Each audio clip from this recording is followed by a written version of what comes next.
almost a new year, isn't it? I mean, out with 2011 and in with 2012. And this year, so many people, thousands of people, will make some kind of New Year's resolution. Some people are going to try to be nicer. Some people say they're going to take more risks. And more often than not, people are going to say, I'm going to cut down on my sweets and I'm going to exercise daily and get in shape. That's all great and fine. But what's going to happen is everybody's going to hit the ground running right after New Year's Day. And give it a couple weeks, that nice person is going to start not being so nice. That person supposed to be taking more risks is going to be a little bit more scared. And that person that said they were going to exercise daily starts going maybe 4 days, then 3 days, and all of a sudden they're not going at all. See, too many times our New Year's resolutions are all about pleasing how people perceive us, not about how we view ourselves.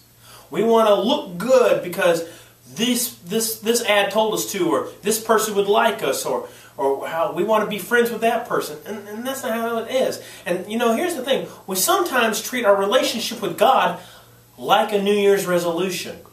Now, it's more about pleasing the people than it is about pleasing God. You know, it says in Galatians chapter 6, starting with verse 14, "May I never boast about the cross except anything but the cross that had the world crucified to me and I to the world.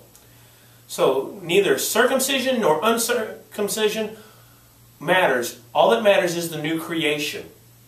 And peace and mercy to all who follow this rule." See, when I read this verse, I'm reminded of really what was going on in the book of Acts. There kind of seemed that an argument started to happen. And what was going on was the Jewish people who had become followers of the way, which would be later known as Christianity, believed that you still had to do certain things as a Christian. And what was going on is all these Gentiles, these non-Jewish people, were coming in and becoming followers of the way. And the Jewish people said, all right, that's great, but you've got to do this, and this, and this, and this, and this, or you're not truly following the way of Christ.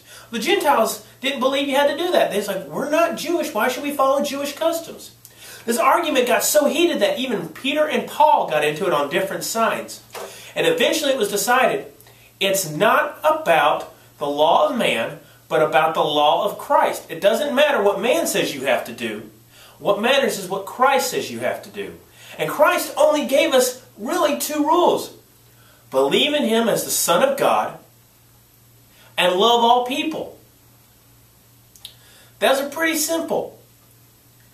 Yet we don't even still try to do that. We still try to just please people. And here's the thing. Faith is not about pleasing other people. It's about pleasing God. Doing what's right for God in your life.